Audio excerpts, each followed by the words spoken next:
Bonjour, aujourd'hui on va se poser une problématique philosophique particulière qui touche au domaine de l'ontologie. La problématique est la suivante: a-t-on raison d'être?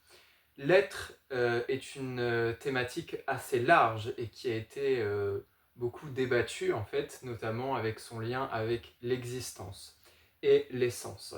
Qui vient après qui est l'origine de quoi, etc. etc. Qu'est-ce qui fédère l'un, qu'est-ce qui propulse l'autre, toutes ces questions que les grands philosophes ont pensé et se sont penchés sur la question.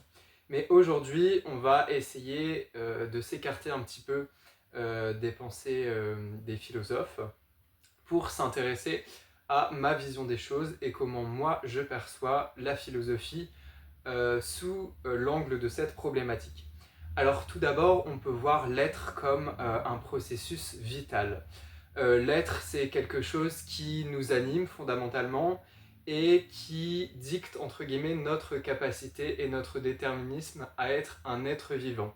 On ne peut pas se considérer vivant sans considérer l'être en lui-même et à part entière. C'est-à-dire que ma nature d'être est inextricablement liée à ma nature d'être vivant. Si bien que la notion se distingue très peu en fait entre être et être vivant. Être suppose être vivant et l'un suppose normalement l'autre. C'est intéressant aussi de voir l'angle de est-ce que l'être a un mécanisme tel que l'on retrouve chez le vivant.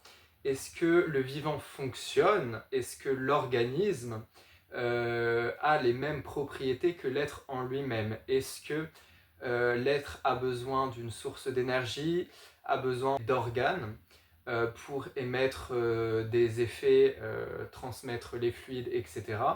Ou est-ce qu'il a une fonction qui est indépendante, mise à part et qui fonctionne totalement différemment? C'est une question qu'on peut se poser. On peut se questionner sur si l'être s'appartient-il en lui-même. Est-ce que l'être en fait est son propre commandant? Est-ce qu'il est le chef de sa propre légion? Ou est-ce qu'on a une influence sur sa possibilité d'action sur nous et notre possibilité d'action sur lui? Mais ça, c'est plutôt dans une optique où on va détacher notre moi de notre être, ce qui n'est pas forcément le cas pour la plupart des philosophes. La raison suppose également dans la question: est-ce que l'être est le devenir moral de l'existence? Est-ce qu'en lui-même, l'être détient des clés morales que nous ne soupçonnions pas de par sa nature entre guillemets passive par rapport à l'existence? L'existence, ça nous paraît comme quelque chose qui est jeté devant nous, qui est une projection, qui est un fil continu.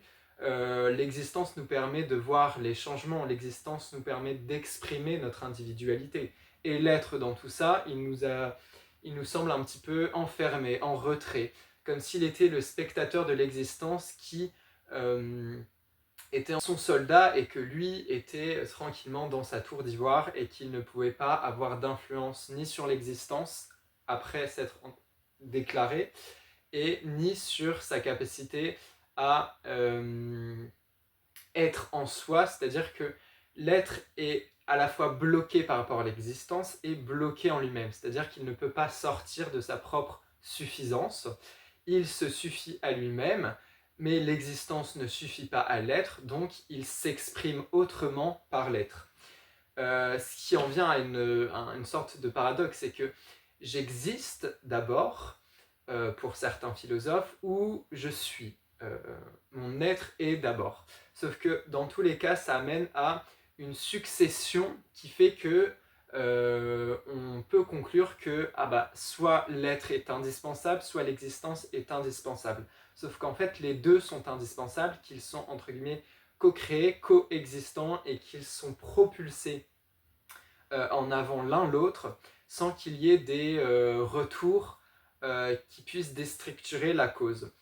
Si l'existence vient à tomber en péril, ce n'est pas parce que c'est un mauvais produit de l'être, c'est parce que elle reflète une mauvaise confection, si on peut le formuler ainsi, de l'être lui-même. Et pareil, l'être ne peut pas chuter, l'être ne peut pas se détériorer sans que l'existence soit troublée, ébranlée. Donc il y a un véritable lien entre les deux. Ensuite, dans la problématique, a-t-on raison d'être? On a la raison. La raison, c'est un enchevêtrement de causes et de conséquences qui tiennent une justification dans un processus à long terme. S'il y a une raison, c'est que les causes et les conséquences ne s'annulent pas jusqu'à déstructurer un bien moral final qui pourrait nous être utile dans la compréhension du sens de ce processus, de cette action et de cette déclaration par exemple. Pour moi, l'être, c'est en vérité continuer à être. On ne se rend pas compte de ce que l'on est. On ne pourra jamais atteindre l'essence à l'état pur parce que, en fait, on la distribue continuellement dans un temps projeté et il nous est impossible de délimiter ces temps jusqu'à retomber sur l'être, pas absolu, mais disons à l'origine en fait, puisque nous sommes tout le temps un être à en devenir, nous sommes tout le temps un être qui se pousse lui-même à devenir être continu. C'est totalement lié au temps, hein, et on ne peut être que par une déstructuration d'un point fixe. Nous ne sommes pas être fixe, nous sommes une essence qui déborde, une essence qui se projette, une essence qui se diffuse. Et par cette expansion, qu'on pourrait maladroitement comparer à celle de l'univers, l'être se crée espace et se crée temps parce qu'il suit un continuum dont il est lui-même à l'origine. Ça c'est très important parce que si on choisit de qualifier une manifestation de l'être, on ne peut oublier que l'être est en constant mouvement en lui-même et que par conséquent, nous sommes mouvement de l'être et que espace et temps ne sont plus compris seulement en lui-même, mais aussi par notre rapport à lui-même.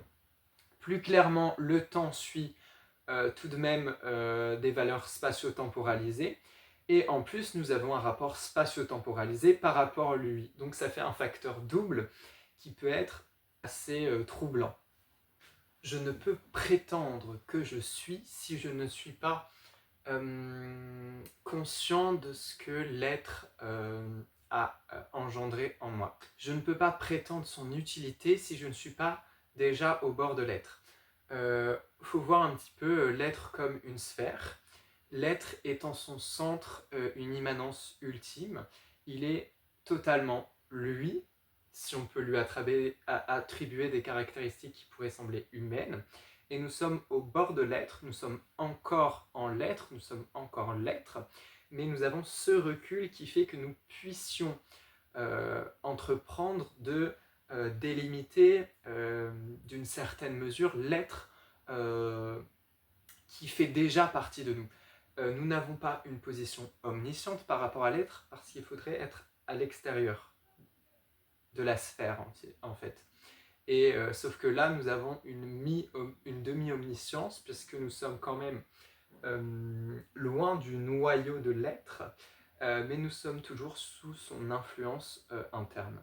Ce qui est pertinent dans la poursuite de cette réflexion, c'est que l'être peut être en vérité un effort. Est-ce qu'on fait l'effort d'être? Est-ce que finalement ce serait peu pertinent de se dire a-t-on raison d'être, si en fait ce serait un effort qu'on effectue pour se maintenir en vie, et donc on aurait peu ou prou raison en fait de le faire parce que ce serait un engagement vital. L'être peut être vu comme non pas l'effort de quelque chose, mais l'effort par et pour lui-même. L'être peut signifier une unité.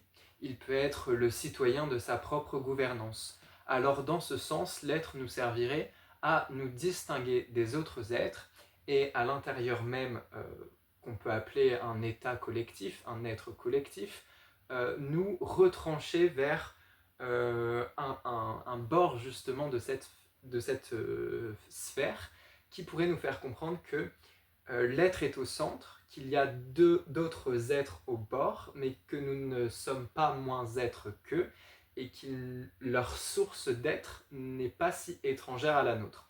Bon, ça c'est un résumé figuratif qui a tout à corriger dans mon argumentation, mais c'est pour vous visualiser que on ne peut qualifier notre être sans déjà qualifier celui des autres, et il est impossible formellement de prendre en compte son être sans s'arrimer à comprendre que en fait il est aussi chef de lui-même que nous sommes chefs de nous, et il n'est pas si passif que cela en vérité. Il n'est pas sous le joug de l'existence même qui serait la condition ultime à notre caractère vivant. Notre humanité se joue sur un subtil basculement sans cesse, selon moi, entre être et existence. Il ne peut être les deux à la même force et à la même puissance. Tel par exemple, on peut citer quelque chose de très psychologique, mais dès lors que j'arrête de penser, j'arrête peut-être d'être, mais je commence un petit peu à exister. C'est de cette manière qu'on pourrait faire la distinction où les deux ne sont pas toujours explicitement et avec fulgurance dans la même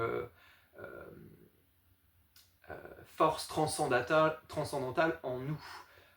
Pour autant, est-ce qu'on ferait le choix de laisser plus de place à l'existence, laisser plus de place à l'être? Ça, c'est une autre question. Mais voilà, cette première partie est terminée et ça se déroulera sur 3 autres parties. Je vous tiendrai au courant.